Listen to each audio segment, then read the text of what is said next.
que nuestra alma sea saciada en ti.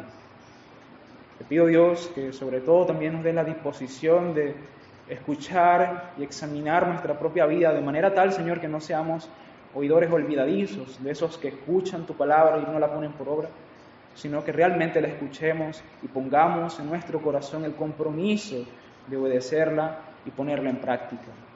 Te pedimos, Dios, que en esta tarea tu gracia nos acompañe, puesto que sabemos, Dios, que sin tu ayuda, sin tu gracia y fuera de ti, nada, Dios, podemos hacer. Así que, Dios, ayúdanos.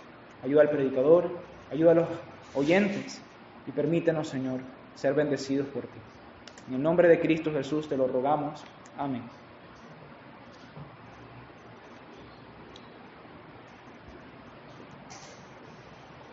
En el año 2019, hace unos pocos años atrás, se consideraba que 264 millones de personas sufrían de ansiedad.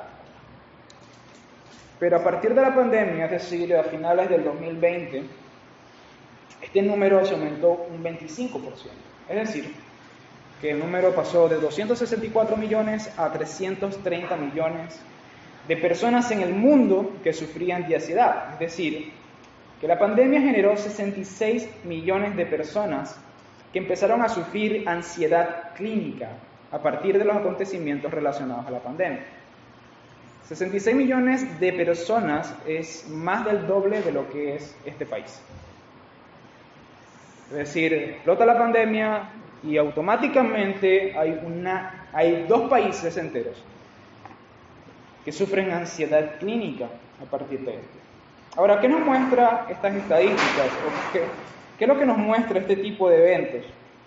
Nos muestra una realidad que siempre ha estado presente en la humanidad desde los últimos tiempos y desde siempre, de hecho, y es que nosotros como seres humanos somos muy frágiles. Nosotros vivimos nuestra vida de lo más tranquilos y de repente, sin divisarlo, llega una pandemia y 66 millones de personas empiezan a sufrir ansiedad clínica. Y nuestras mentes y nuestros corazones se perturban. Y esto, hermanos, en parte precisamente relacionado porque nuestros corazones y nuestras mentes son muy débiles. Y es porque esta es la condición en la cual nosotros vivimos. Nosotros vivimos en un mundo donde simplemente puede pasar cualquier cosa y a cualquiera nos puede pasar. Puede ocurrir la muerte de alguien, podemos sufrir, padecer enfermedades, pueden ocurrir cualquier evento desastroso cuando menos lo esperamos. Y en cualquier momento, a cualquier persona y en cualquier país. Esto ocurre, hermanos. Nosotros vivimos en esta realidad del mundo caído, donde nuestros corazones y nuestras mentes están expuestos y nuestras mentes y nuestros corazones son débiles, son frágiles. Puede pasar cualquier cosa que nos perturbe en gran manera. Y esta es la realidad con la cual nosotros vivimos, una realidad que forma parte de este mundo y una realidad sobre la cual no podemos escapar. No obstante, la Biblia nos muestra un salvavidas en este mundo caído. Primero, la Biblia nos señala que hay una paz que sobrepasa todo entendimiento. El Señor Jesucristo, refiriéndose a su ascensión, dijo: mi paz os dejo, mi paz os doy, yo se las doy, no como el mundo la da. Esta paz dice que sobrepasa todo entendimiento, es decir, una paz que ni psicólogos, ni sociólogos, ni filósofos los pueden explicar, porque sencillamente sobrepasa la capacidad humana para describirla y entenderla. En segundo lugar, la palabra también nos dice en este texto en particular que esta paz puede y va a proteger nuestros corazones y nuestras mentes. Y en tercer lugar, nos dice la manera como esto sucede. Este texto es un texto precioso, con sinceridad, porque aquí el apóstol Pablo nos dice exactamente esto, que tenemos la paz de Dios, pero al mismo tiempo nos dice cómo nosotros podemos disfrutar de esta paz. Básicamente el apóstol Pablo nos está invitando a través de los mandamientos que están en la palabra de Dios a disfrutar de esta paz que sobrepasa todo entendimiento para así poder guardar nuestros corazones y nuestras mentes. Ahora, permítame hacer un comentario añadido a esto. En los mandamientos que Pablo establece en este texto, normalmente los entendemos como mandamientos muy puntuales. Sin embargo, en el idioma original estos mandamientos todos, absolutamente todos, son presentes continuos, es decir, son mandamientos que tienen que caracterizar nuestra vida. Es decir, Pablo no está aquí mencionando que seamos alegres de vez en cuando, no está diciendo aquí que seamos amables de vez en cuando o que oremos de vez en cuando, sino que nuestras vidas deben aprender a caracterizarse por eso. Básicamente Pablo nos está ordenando tener hábitos que estén intrínsecamente relacionados a esto. ¿Ok? Por eso el sermón de hoy lo he titulado hábitos para cuidar nuestro corazón en la paz de Dios, porque realmente Pablo está hablando aquí de hábitos que deben estar en nuestra vida. Y estos hábitos son 3, con las cuales el Señor nos llama, o el Señor nos promete cuidar nuestros corazones y nuestras mentes con su paz. El primero, en el versículo 4, el hábito de alegrarnos en el Señor. El segundo, que está en el versículo 5, el hábito de ser siempre amables. Y el tercero, que está en el versículo 6, el hábito de la oración continua. Esperemos que el Señor quiera darnos hoy de su paz y poder experimentarla. Muy bien, hermanos, antes de yo empezar con el primer punto, que es sobre la alegría, yo quisiera explicar un poco sobre por qué esta estructura, o más o menos explicar una idea global de lo que dice Pablo en Filipenses 4:4 al 7. Pablo establece 3 mandamientos. Primero, que nos alegremos. Segundo, que seamos amables. Y tercero, que no nos inquietemos, sino que más bien oremos al Señor. Y después dice, y la paz, que sobrepasa todo entendimiento, guardará sus corazones y sus mentes en Cristo Jesús. Más o menos eso es lo que afirma, ¿no? Tampoco me lo sé de memoria. Pero lo que quiero que usted entienda, hermanos, es que el apóstol Pablo primero establece 3 mandamientos y después dice, y, es decir, por tanto, o en consecuencia, la paz del Señor estará con ustedes. Básicamente Pablo nos está diciendo que si nosotros cumplimos con estos 3 mandamientos, entonces la promesa de la paz de Dios guardará nuestros corazones. Pablo está diciendo que hay un condicional para que nosotros podamos disfrutar de esto. Entonces, a través de estos 3 puntos, a través de estos 3 hábitos, nosotros podemos guardar nuestros corazones y nuestras mentes en la paz del Señor. Teniendo en cuenta esto, vamos a ir a nuestro primer punto. El primer punto se encuentra en el versículo 4. Dice, alégrense siempre en el Señor. Insisto, alégrense, dice el apóstol Pablo. ¿Qué significa alegrarnos en el Señor? Porque esto no es simplemente un mandamiento, que nosotros practiquemos una clase de felicidad. Si bien usted puede sentirse feliz por muchas cosas en este mundo, por lo bueno que es Dios con usted para darle una familia, un trabajo, que comer, etc. Esas cosas son buenas. Sin embargo, Pablo aquí es muy específico. Alégrense en el Señor. ¿Qué significa alegrarnos en el Señor? Es la pregunta.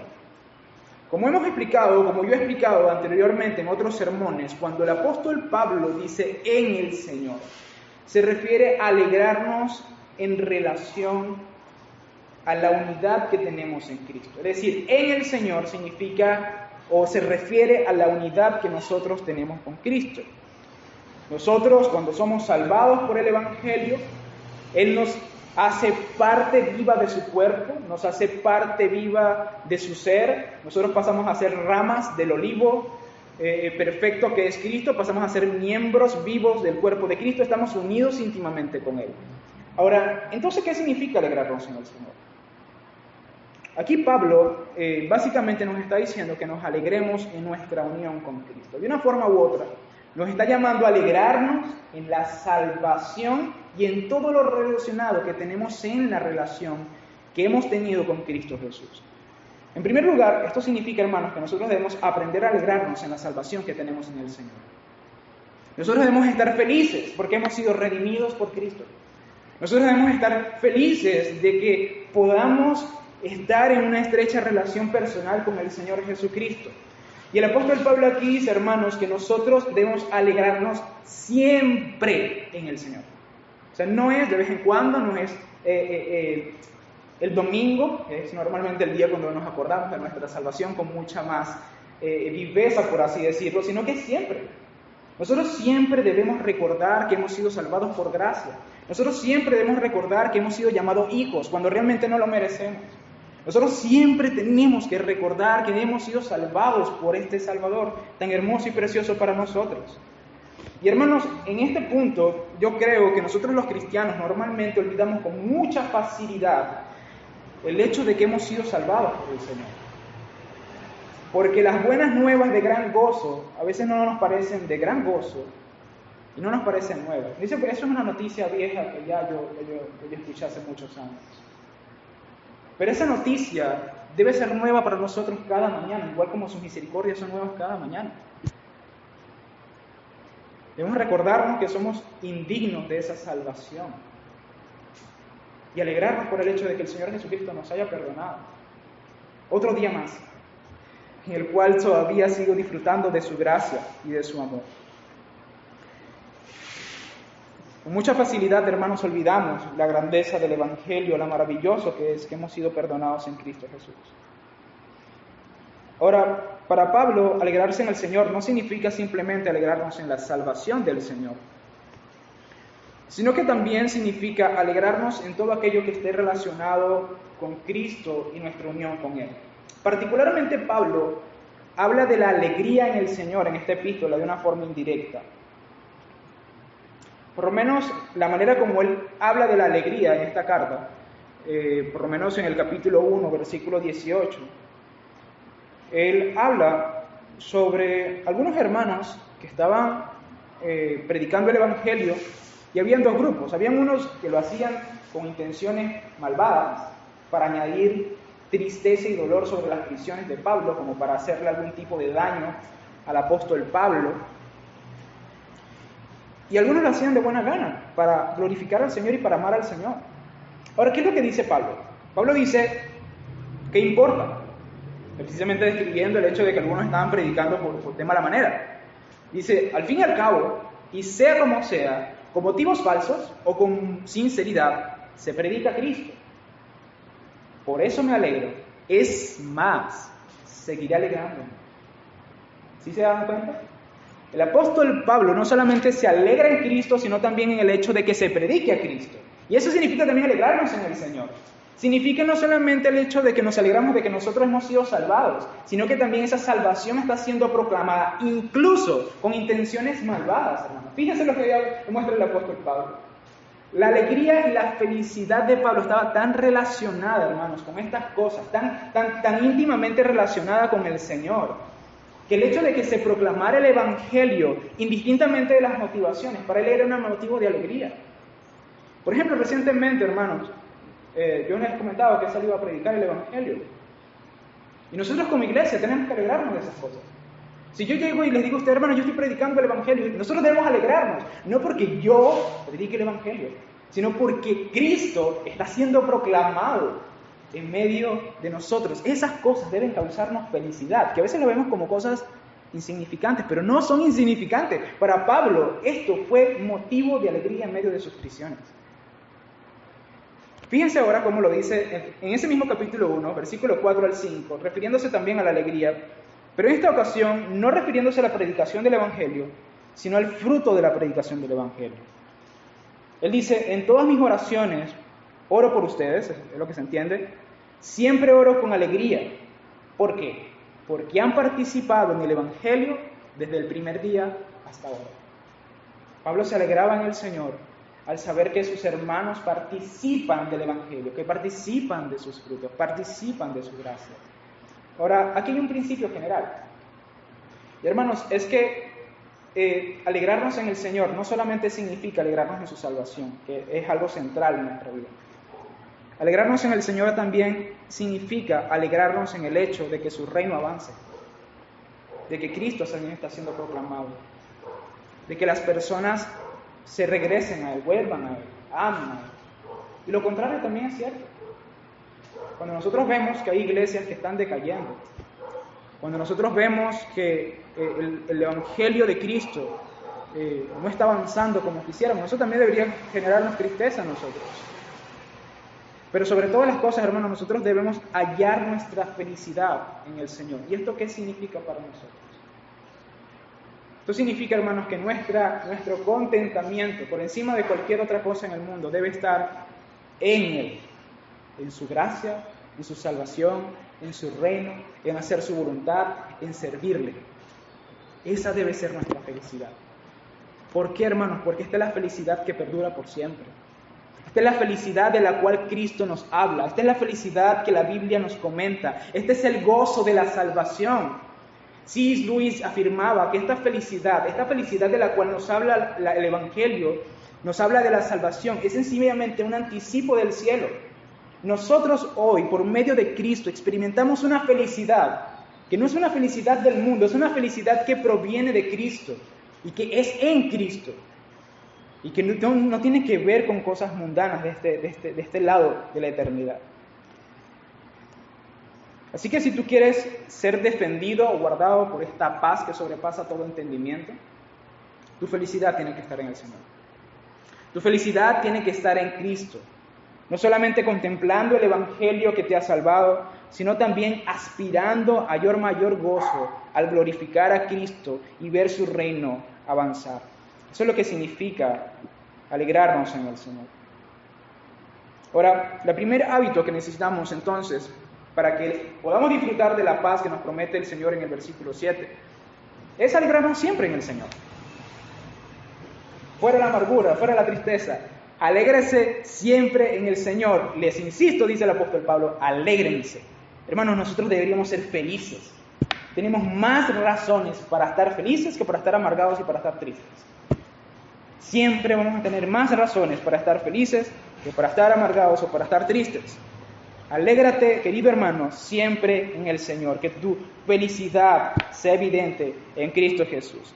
Hasta tal punto que las personas lleguen y te pregunten, ¿por qué tú siempre estás feliz? Y tú le digas, pues, déjame predicarte el Evangelio. Es porque Cristo me ha salvado. Ese es el gran motivo de mi felicidad. Esta felicidad, hermano, no depende de políticas, ni de países, ni de tiempos. Es una felicidad que es inquebrantable. En segundo lugar, el segundo hábito que nos menciona el apóstol Pablo en este texto es siendo amables para con todos. El versículo 5 dice que su amabilidad sea evidente a todos. El Señor está cerca. En este texto, hermanos, Pablo pasa a hablar de un sentimiento interno a el trato que nosotros tenemos que tener los unos con los otros, no solamente dentro de la iglesia, sino también para con todas las personas. Y esto, hermanos, tiene que ver con la paz. ¿Por qué? Porque la paz no se trata solamente de un sentimiento interno, sino también en la manera como nosotros nos relacionamos con las personas. Es decir, en este texto, hermanos, Dios no solamente está centrado en lo que pasa en nuestros corazones, sino que también está interesado en aquellas cosas que pasan en nuestras relaciones interpersonales. Ahora, ¿qué es la amabilidad? Se preguntará usted. Yo sé que cada quien tiene ya un concepto de amabilidad, pero esta palabra aquí es una palabra que en el griego tiene muchos matices y es interesante porque esto nos permite dar una amplia cantidad de aplicaciones. La palabra aquí como amabilidad puede traducirse como gentileza, como consideración o como bondad. Es el mismo término que se usa para describir a los ministros de la palabra de Dios, o los ministros en general, o los ancianos, diáconos o pastores, en dos ocasiones en las epístolas pastorales. Esta palabra expresa la disposición a no pelear ni ponerse en miras de buscar los derechos propios, sino más bien estar dispuestos a sufrir para darle bien a los demás. Por ejemplo, en las epístolas pastorales, el término se usa en contraste con aquellos que pelean, cuando dice el hombre de Dios no debe ser iracundo, ni peleador, ni peleón, sino que más bien debe ser amable. Y también lo hace un contraste con la ira humana.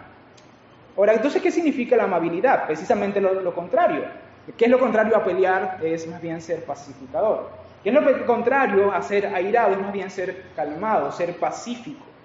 Y esta es la idea que está contenida en la palabra amabilidad. La amabilidad se caracteriza, hermanos, no por la aspereza, no se caracteriza por el ser maltratador, sino más bien por ser tierno, bondadoso y caritativo con las personas. Ser amable es ser bueno con las personas. Ser amable es ser bueno con las personas incluso cuando nos hieren e incluso cuando se trata de nuestros enemigos. En términos del Señor Jesucristo es colocar la otra mejilla y amar a los enemigos. La amabilidad en este mundo pecador donde hay gente que maltrata tanto a la gente, que nos pueden llegar a maltratar. Ser amable significa ser amoroso, bendecir a los que nos maldicen, tratar con amor a aquellos que nos tratan con odio. Ahora, este texto dice, hermanos, que la amabilidad debe ser evidente con todos. Esto significa que no solamente es algo que usted tiene que tener en cuanto a sus tratos, en cuanto a la iglesia, sino también en su familia, en su trabajo, con sus vecinos, en el autobús, cuando va a la escuela, en cualquier lugar. Usted tiene que ser amable con todas las personas. Sean personas de autoridad, sean personas que estén a su cargo, sean personas de cualquier índole. Usted tiene que ser amable con todas las personas. La amabilidad debe ser un trato común de los cristianos para con todos, en todo momento y en cualquier circunstancia. Y hermanos, esto es algo tan sencillo como saludar cordialmente a una persona. Esto es algo tan sencillo de, con verdadera sinceridad, preguntarle a la persona cómo estás, cómo te sientes. Es algo tan sencillo, hermano, como a veces sencillamente decir qué tipo de necesidades tienes. Yo voy a orar por ellas. Es algo tan sencillo como ver a una persona necesitada y ayudarle. Es mostrar el amor de Cristo para con todos. Deseamos ser amables con todas las personas. Y yo recientemente estaba hablando con mi esposa, de una amiga que nos visitó, y yo le comenté que esta amiga que nos visitó tiene algo que yo llamo el culto a la personalidad. Este tipo de personas que dicen, yo soy así, y no puedo evitar ser así. Algunos de nosotros somos un tanto odiosos. Y digo, algunos de nosotros porque yo también he sido así en muchas ocasiones de mi vida. De hecho, desde pequeño era algo que según mi mamá me caracterizaba. Si su personalidad es poco amigable, es poco amable, hermano, la Escritura dice que debe ser amable. La Escritura dice que debe ser amigable. Que no sea el culto a la personalidad lo que caracteriza nuestras vidas, sino el culto racional a nuestro Señor Jesucristo. Si Él dice que debemos ser amigables y amables con todos, seamos amigables y amables con todos. Yo sé que si eso es parte de nuestra personalidad, tal vez nos cueste un poco más que algunas otras personas, pero eso es parte de lo que significa seguir a Cristo. Aprendamos, hermanos, a ser amables en todas las circunstancias que nos rodean. Aprendamos a ser amables con todas las personas que están a nuestro alrededor. Y que esta amabilidad sea evidente para todos. Ahora bien, este texto parece extraño, este versículo que acabo de mencionar, que leí al principio de este segundo punto. Y es raro porque dice, el Señor está cerca. Y uno se podría preguntarse, ¿qué tiene que ver la venida del Señor, que es precisamente lo que se refiere con que el Señor está cerca, con el que nosotros tengamos que ser amables los unos con los otros? Básicamente lo que Pablo está haciendo aquí, hermanos, es colocar la exhortación a ser amables con todas las personas ante la segunda venida. Y cada vez que Pablo coloca la segunda venida, básicamente nos está diciendo, pues tienes que entender de que esto tiene connotaciones eternas, que esto tiene que ver precisamente cuando el Señor Jesucristo venga y nos juzgue. Y hay un texto en Lucas capítulo 12, versículos 45 y 47, que creo que explica muy bien lo que Pablo está queriendo decir en este texto. Fíjense lo que dice Lucas capítulo 12, 45 al 47. Dice, pero ¿qué tal si ese siervo se pone a pensar, está hablando de un siervo que está cuidando la casa mientras su amo no está, ¿qué tal si ese siervo se pone a pensar, mi señor tarda en volver? Y luego comienza a golpear a los criados y a las criadas, y a comer y a beber y a emborracharse. Después dice el versículo 47, el siervo que conoce la voluntad de su señor y no se prepara para cumplirla, recibirá muchos golpes. Tremenda advertencia. Ahora, ¿qué era lo que hacía este siervo? Golpeaba a sus consiervos. ¿Por qué? Porque mi señor tardará en llegar. ¿Y qué es lo que dice Pablo? Exactamente lo contrario. El Señor está cerca, por tanto, sea amable, no solamente con tus consiervos, sino con todas las personas. ¿Por qué? Porque el Señor te juzgará por la forma como tú trates a las personas. Y hermanos, a veces nosotros olvidamos esto. El hecho de que seamos salvos no significa que Dios no nos vaya a juzgar por la forma como tratamos a las personas, no va a juzgar de las palabras que salen de nuestra boca, por los pensamientos que pasan en nuestras mentes. El Señor está cerca, tan cerca que hoy mismo podría llegar. Y Él nos tratará a nosotros, y Él nos juzgará y nos evaluará conforme a la manera como nosotros tratemos a las personas con las cuales convivimos. Así que, querido hermano, yo te pregunto, ¿cómo está tu vida en este centro? ¿Estás siendo amable con las personas? ¿Estás siendo amable con tus vecinos, con tus familiares, con las personas con las cuales interactúas en tu día a día? Tal vez sí, tal vez no, tal vez te falte un poco más, pero es que tu amabilidad sea evidente. Y esa es la meta que nos pone aquí el Señor Jesucristo. Que sea evidente significa que las personas lo noten y lo vean. Que las personas digan, esta persona realmente es amable. Esta persona realmente es alguien que me trata con bondad, es alguien que me trata con misericordia, con amor. A pesar de que no me conoce, a pesar de que no sabe quién soy yo, lo hace así. Y si lo hacemos así, hermanos, se cumple precisamente la promesa del versículo 7, la paz que sobrepasa todo entendimiento, guardará nuestros corazones y nuestras mentes en Cristo Jesús. Muy bien, tenemos dos hábitos. El primero, alegrarnos en el Señor constantemente. El segundo, ser amables constantemente. Y el tercer hábito es orando constantemente. Dice el versículo 6, no se inquieten por nada, más bien en toda ocasión, con oración y ruego, presenten sus peticiones a Dios y denle gracias. Lo primero que nos dice este texto, hermanos, es un mandamiento a no inquietarnos. Y esto es muy importante que lo tengamos en cuenta antes de pasar directamente al tema de la oración. Porque usted puede ir a la oración pensando que la oración es un acto mágico que va a quitarle su angustia. Muchas veces sirve, pero nosotros mismos tenemos que tratar de no inquietarnos, controlar nuestro corazón, sacar la angustia de nuestro corazón.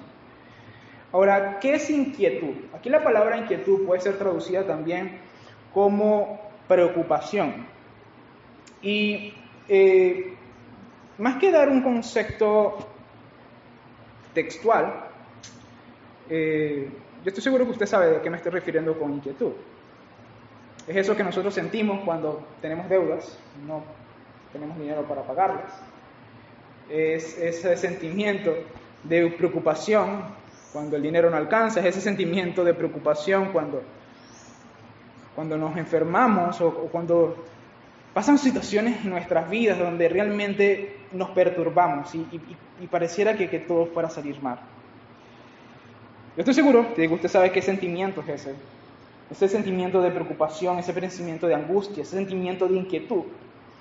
Ahora, ¿qué dice Pablo en cuanto a este sentimiento? Simplemente nos dice, no se inquieten, no se angustien, no se sientan ansiosos, no se preocupen. Y ahora, esto, si bien en el texto parece ser una cosa muy simple, realmente esto no es tan sencillo. O sea, no es como un ventilador que tú pudieras desenchufar y ya desapareció. Tratar con la inquietud del corazón no es algo tan fácil. Requiere que nosotros aprendamos a confiar en el Señor, requiere que nosotros en algunas ocasiones, en vez de preocuparnos, nos ocupemos. En ocasiones significa sencillamente decir, Señor, esto es tuyo, tú verás qué hacer, yo descansaré en ti. La forma como no nos inquietamos puede ser de diferentes maneras, dependiendo de la circunstancia y dependiendo de cada uno de nosotros.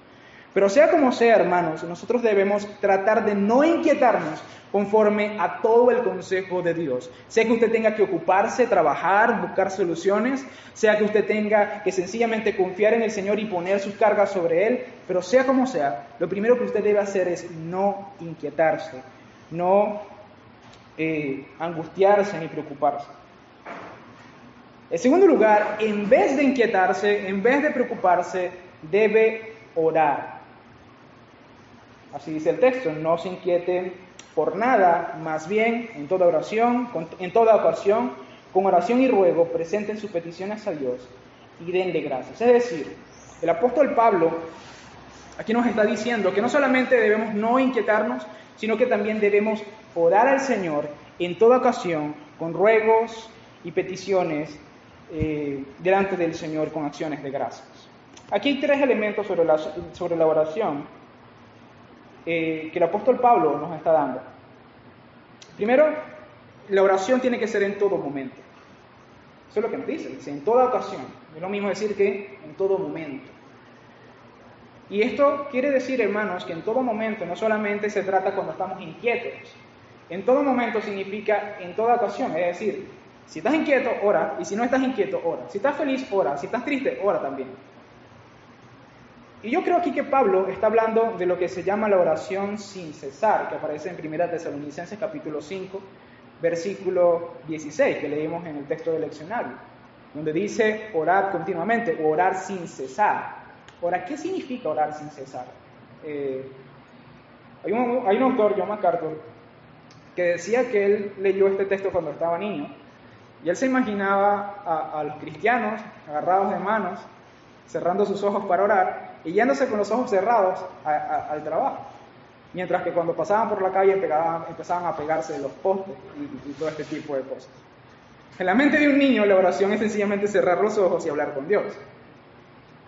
Si este fuese el concepto de la oración que Pablo está manejando, obviamente no tendría ningún sentido. Sin embargo, Pablo está yendo más allá de un simple cerrar los ojos y hablar con Dios.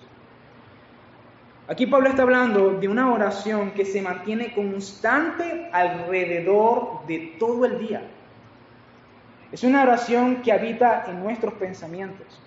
Es una oración, es una conversación constante que tenemos con Dios en nuestra cabeza, pero también que puede salir de nuestros labios. Es una oración que aparece intermitentemente en cada minuto, en cada segundo de nuestra vida. Este tipo de oración no es la oración con la cual nosotros nos acercamos al Señor, cerramos nuestra puerta y oramos, sino es el tipo de oración que abrimos la puerta, salimos a la calle, pero todavía nuestra mente está en Dios, hablando con Él, pidiéndole a Él, dándole gracias a Él, meditando en Él. Esa es la oración de la cual Pablo está hablando aquí. Es una oración que ocurre en todo momento, en toda ocasión. Una oración que es sin cesar, una oración que está anclada en nuestras mentes y se continúa por el resto de nuestros días. Ahora, ¿cómo tiene que ser esta oración? Dice que debe ser con peticiones y ruegos. No solamente para alabar al Señor, para reconocer su gracia y con su misericordia, sino para pedirle a Él. El libro de Hebreos dice muy claramente, hermanos, que Dios es galardonador de los que le buscan. ¿Qué es un galardonador? Un galardonador es alguien que da regalos. Y dice, aquellos que me buscan, yo les proveo, yo les respondo, yo les doy. Y esta es la mejor manera, hermanos, de cómo nosotros podemos enfrentar nuestras angustias, cómo nosotros podemos enfrentar nuestra inquietud. Hermanos, si te angustia algo, lo que sea, pídeselo a Dios. Si necesitas alimento, pídeselo a Dios. Si tienes deudas, pídele a Dios. Ora constantemente con peticiones y ruegos. Ruégale al Señor, ora al Señor, pídele a tu Padre Celestial todo aquello que necesites constantemente. Y esto es lo que tal vez estamos muy presentes cuando vamos a la oración privada. Pero cuando estamos en la calle, cuando estamos en el trabajo, practicamos esto. Cuando vamos manejando en el autobús, o cuando vamos manejando en el autobús, como si fuese eso un autobús, cuando vamos manejando en el carro le decimos, Señor, guárdame, de que pase un accidente. O cuando vamos a tratar con alguien, Señor, guíame para yo tratar con esa persona. A veces nos olvidamos, hermanos, de que nosotros estamos conectados con Dios las 24 horas del día. Y que todo lo que vivimos no es tan ajeno a Él. Y que es solamente un simple pensamiento, es tan válido como el clamor que sale de nuestra boca cuando estamos de rodillas delante de Dios en nuestro cuarto. Y yo he visto eso. Yo he visto, hermanos, a veces que yo he estado, conozco a alguien que primera vez que lo conozco y yo constantemente en mi cabeza estoy diciendo, Señor, ábreme puertas para poder predicarle, ábreme puertas para poder predicarle, ábreme puertas para poder predicarle. Y de repente, ¡paz! Se abre la puerta para poder predicar el Evangelio. Yo no podría decir, pues casualidad, no, ninguna casualidad, hermano. Dios contesta la oración de sus hijos. Debemos creer esto. que el Señor contesta las oraciones de sus hijos. Así que ora al Señor, ruega al Señor constantemente, que en su pensamiento esté el rogarle a Dios por aquellas cosas que necesita o aquellas cosas que usted desea que Dios haga para su gloria y para su honra. El tercer elemento de la oración de la cual Pablo habla aquí, permítame beber agua.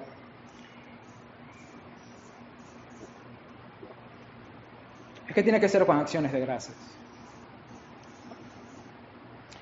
Si combinamos el hecho de que esta oración es constante, entonces la acción de gracias también tiene que ser constante. Esto significa, hermanos, que no todo es petición.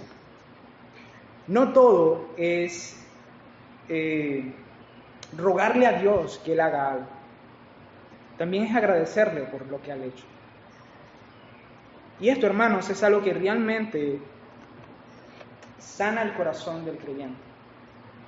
Es algo que nosotros en muchas ocasiones olvidamos, y creo que por eso algunos de nosotros a veces nos pasamos tan amargados y nos hace tanta falta, tanta felicidad de nuestros corazones. Porque realmente nosotros deberíamos estar dándole gracias al Señor en cada momento de nuestras vidas. Y no solamente gracias como algo que tenemos que hacer, porque sí, es verdad, la Biblia dice que tengo que ser agradecido y lo tengo que hacer. No, hermano, verdaderamente darle gracias al Señor. Y si nosotros nos damos cuenta, nosotros tenemos miles de razones para agradecer al Señor. Cuando usted se sienta y tiene la arepa ahí al frente, usted puede decir gracias, Señor, porque tú has provisto el pan nuestro de cada día. Cuando usted se para en la mañana, las misericordias son nuevas para usted. Gracias, Señor, porque nuevas son tus misericordias cada mañana. Incluso usted puede respirar y decirle, Señor, gracias porque este aire es tuyo. No soy yo, eres tú, Dios, gracias porque tú eres maravilloso. Nosotros podemos vivir todo el día agradeciendo a Dios. ¿Por qué? Porque la palabra es clara de que toda buena dádiva proviene del Dios de las luces. Es decir, todo lo bueno que está en mi vida, cosas tan insignificantes como el agua que me tomo, provienen de Dios. Y yo puedo vivir todo el día agradeciendo al Señor. En su mente no solamente deben estar peticiones, sino también razones de agradecimiento por lo bueno que Dios ha sido contigo. Y no solamente, esto es algo que a mí por lo menos me gusta practicar, no solamente en cuanto a la oración en su pensamiento, sino incluso con alabanzas al Señor. Yo, tratando de aplicar el sermón, venía precisamente cantando el himno que viene a continuación. Demos gracias al Señor, demos gracias por su amor. Y esto es una canción que usted puede cantar todos los días de su vida y precisamente aplicar este texto. Hermanos, nosotros debemos ser agradecidos a Dios. ¿Y sabe por qué debemos ser agradecidos? Porque sencillamente nosotros no merecemos nada en este mundo. Nada. Yo sé que muchas veces nos angustia que no tengamos dinero, no tengamos trabajo, no tengamos esto, no tengamos aquello, pero realmente lo poco que tenemos, lo tenemos por gracia, porque no merecemos nada. Entonces tenemos razones de sobra para agradecer al Señor. Así que si usted desea realmente que su corazón y su mente sea guardada en la paz que sobrepasa todo entendimiento, ore constantemente al Señor, con oraciones continuas, con ruegos y peticiones, pero también con agradecimiento. Que su mente esté constantemente orando a Dios. De esta manera, hermanos, tenemos 3 hábitos por los cuales Dios guardará nuestros corazones y nuestras mentes en la paz del Señor. Primero, es alegrarnos continuamente. El segundo es siendo amables continuamente. Y el tercero es orando continuamente en el Señor. Y yo quiero, hermano, finalmente decir algo. Y es que esta paz de la cual nos habla la Escritura no es una paz que viene a raíz de algo que nosotros hacemos. Porque dice que es una paz que sobrepasa todo entendimiento. Es decir, una paz que no podemos explicar con palabras. Es una paz que cuando uno la experimenta, las personas la ven y no entienden. ¿Cómo es que esta persona tiene paz en medio de circunstancias adversas? Hay gente que no comprende ese tipo de cosas. De hecho, me acordé ahorita de la hermana Adriana, que cuando le dio cáncer, su actitud, ella oró y el Señor le dio una paz tan grande en su corazón que su familia le decía, algo le pasa a Adriana, yo creo que Adriana se va a echar a morir, porque ella estaba muy tranquila, no tenía ningún tipo de angustia, no tenía ningún tipo de... Tenía paz en su corazón, una paz que sobrepasa todo entendimiento. Y ellos no podían comprender cómo una persona que está sufriendo cáncer haya tenido una actitud tan pacífica. Ellos no podían comprender cómo es que eso era posible. Y allí es donde Dios les predicaba el Evangelio. Le decía, el Señor es mi pastor, nada me faltará. Incluso si muero, Él es mi pastor. Y ese tipo de cosas, hermanos, es una paz, no que viene a raíz de la psicología o de los hábitos que están en nuestra mente, aunque ciertamente están relacionadas con estas cosas, no es algo que producimos nosotros al practicar estas cosas. Es algo que Dios nos da como recompensa o como promesa de cumplir estas cosas, que es diferente. ¿Y cuál es la gran diferencia? La gran diferencia, hermanos, que esta paz que guarda nuestros corazones, que guarda nuestros pensamientos en Cristo, es la paz de Dios. Y esta paz la tenemos, hermanos, principalmente por lo que Cristo Jesús hizo por nosotros. Isaías 53, capítulo 53, versículo 5, dice lo siguiente: Él fue traspasado por nuestras rebeliones y molido por nuestras iniquidades. Sobre Él recayó el castigo. El precio de nuestra paz fue sobre Él. Esto no es una paz que está ajena a nuestra relación con Él. Nace de allí, surge de allí. Y es ahí, hermano, donde realmente nosotros podemos estar tranquilos. Es allí donde nosotros realmente podemos descansar. Qué maravilloso es Cristo, que nos invita a alegrarnos en Él, a ser amables con todos y a vivir continuamente orando delante de Él. Y si tú enfocas estos mandamientos de otra manera, te darás cuenta que más bien es una vida dichosa. Y para rematar, Él te da una paz que sobrepasa todo entendimiento. Dios es demasiado bueno, hermano. Dios es demasiado bueno. Así que vivamos de esta manera, hermanos, para que así nuestros corazones y nuestros pensamientos sean guardados en Cristo Jesús. Vamos a orar. Amado Dios y Padre Celestial, Señor, yo te ruego que nos ayudes a luchar contra nuestro propio pecado, que muchas veces nos angustia, que muchas veces nos entristece, que muchas veces nos afecta emocionalmente para mal. Yo quiero rogarte, Dios, que obres en nosotros para que seamos amables, alegres y constantemente estemos en oración. Sabemos que para estas cosas, Dios, para aplicar estas cosas, tenemos que arrepentirnos. Que para que esto realmente dé fruto en nosotros, tenemos que arrepentirnos de nuestros pecados, evaluarnos a nosotros mismos, darnos cuenta de aquellas cosas que estamos haciendo mal, Señor. Perdónanos por todas las veces que no hemos sido amables, por todas las veces que nos hemos olvidado de Ti en nuestro día a día, Señor, por dejar de orar cuando salimos de nuestras casas o cuando salimos del cuarto de oración.